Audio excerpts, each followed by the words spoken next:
అందరికీ నమస్కారం.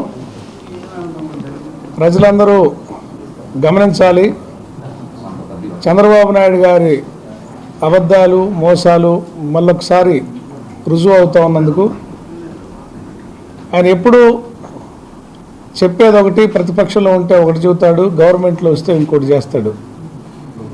ప్రతిపక్షంలో ఉన్నప్పుడు జగన్మోహన్ రెడ్డి గారు విద్యుత్ ఛార్జీలు పెంచుతున్నాడని చెప్పి అనేక ఆరోపణలు చేసిన ఆయన అధికారంలోకి వచ్చాక పెంచబోనని, అవసరమైతే తగ్గిస్తానని, వినియోగదారుల చేతనే మళ్ళీ ఇళ్లలో సోలార్ ఇప్పించి మన చేతే ప్రభుత్వానికి అమ్మిస్తానని ఇన్ని మాటలు చెప్పిన చంద్రబాబు నవంబర్లో ఒక 6,072 కోట్లు, డిసెంబర్లో 9,600 కోట్లు వెరసి 15,400 కోట్ల భారం ప్రజల మీద ఆయన ప్రభుత్వానికి వచ్చి సుమారు 7 నెలలు 15,000 కోట్ల రూపాయలు ఒక విద్యుత్ ఛార్జీల మీదనే ఇవాళ భారం మోపుతా ఉన్నాడు. మేము మా ప్రభుత్వంలో ఉచితంగా 200 యూనిట్ల లోపలకి ఉచితంగా కరెంట్ ఇస్తే వాళ్ళ చేత కూడా ట్రూఅప్ ఛార్జీలు అని చెప్పి వాళ్ళకు కూడా ఇంటికి 1,000 రూపాయలు, 1,500, 2,000 రూపాయల బిల్లు ఇవాళ ఇళ్ళకు వస్తూ ఉన్నాయి. చంద్రబాబు నాయుడు గారు మీకు ఒక చిన్న ఉదాహరణ చెప్తాను నేను. 12వ శతాబ్దంలో అల్లావుద్దీన్ ఖిల్జీ అని ఉండేవాడు.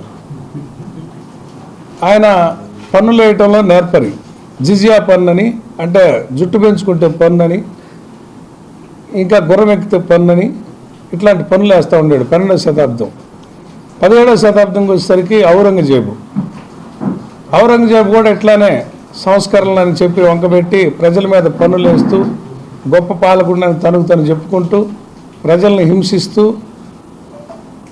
రాక్షసత్వంగా కరుణ లేకుండా పరిపాలించిన చక్రవర్తి. మళ్ళీ 21వ శతాబ్దంలో, అంటే ప్రతి 500 సంవత్సరాలకు ఒకసారి షేర్ ఖాన్ పుడతాడన్నట్టుగా ఈ 21వ శతాబ్దంలో చంద్రబాబు నాయుడు గారు ఇదే మాదిరి పన్నులేస్తూ ప్రజల మీద పన్నులేస్తూ సంపద సృష్టిస్తానని చెప్తా ఉంటాడు. ఇప్పుడు ఉన్న జిఎస్టీలకే మోతం మోగి జనం అల్లాడుతూ ఉంటే ఈయన వరదలకు ఒక % జిఎస్టీ అని అడుగుతాడు. ఆల్రెడీ ఆయిల్ మీద ఉన్నది కాకుండా వాటి మీద ఎక్స్ట్రా మన రాష్ట్రంలో పన్నులు ఉన్నాయి. మళ్ళీ రిజిస్ట్రేషన్ ఛార్జీలు పెంచుతున్నాడు. మళ్ళీ రోడ్లు వేయడానికి మనం ఆల్రెడీ వాహనాలకి రోడ్ ట్యాక్స్ అని కడతాం బండి కొన్నప్పుడు. అది కాకుండా మళ్ళీ రోడ్లు ట్యాక్స్ అని చెప్పి మళ్ళీ పెడతా ఉన్నాడు.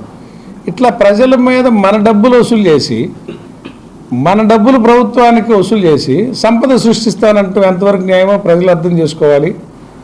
ఇటువంటి ఖిల్జీ, ఔరంగజేబు లాంటి సంస్కరణ విలాసే చంద్రబాబు అని ప్రజలు గుర్తెరగాలని, పొరపాటును మర్చిపోయి ఈయనకి అప్పుడప్పుడు ఓట్లు వేస్తూ ఉంటారు. తర్వాత కీలరికి వాత పెట్టినట్టుగా ఆయన వాతలు పెడుతుంటే మళ్ళీ గుర్తుకొచ్చి పొరపాటు పడ్డామని ప్రజలు అనుకోవటం ఆనవాయితీగా మారుతూ ఉంది. ప్రజలారా, వైఎస్ఆర్ పార్టీ మీ తరఫున ఈ కరెంటు ఛార్జీలు తగ్గించేందుకు పోరాటానికి సిద్ధమైంది. జగన్మోహన్ రెడ్డి గారి నాయకత్వంలో పిలిపించాడు. మేమందరం మీ అందరి తరఫున ఛార్జీలు వెనక్కి తీసుకోవాలని చెప్పి రేపు 27వ తేదీన మేము పోరుబాట్లాగా ముందు పెద్ద ఎత్తున అన్ని నియోజకవర్గాల్లో రాష్ట్ర వ్యాప్తంగా ఒక కరెంట్ అధికారులకి ఒక ర్యాలీలుగా వెళ్ళి రిప్రజెంటేషన్లు తెలుగుదేశంలో ఇవ్వదలుచుకున్నాం. అట్లానే ఒంగోలులో కూడా చర్చ్ సెంటర్లోని రాజశేఖర రెడ్డి గారి బొమ్మ వద్ద నుంచి ఎస్సీ ఆఫీస్ దాకా మేము మా శ్రేణులందరూ ర్యాలీగా వచ్చి వాళ్ళకి వినతి పత్రం ఇచ్చి మా నిరసన తెలియజేసి మేము పార్టీ తరఫున ఛార్జీలు తగ్గించే వరకు పోరాడతామని, అది మొదటి ప్రయత్నం అని చెప్పి సందర్భంగా పిలిపిస్తూ ఉన్నాం. వైఎస్ఆర్ పార్టీ కార్యకర్తలు, నాయకులు, ప్రజలు కూడా అందరూ దీంట్లో పాల్గొనాలని విజ్ఞప్తి చేస్తూ జగనన్నకి పోరుబాటుకి మద్దతుగా అందరూ ఉండాలని పిలిపిస్తూ ఉన్నాం.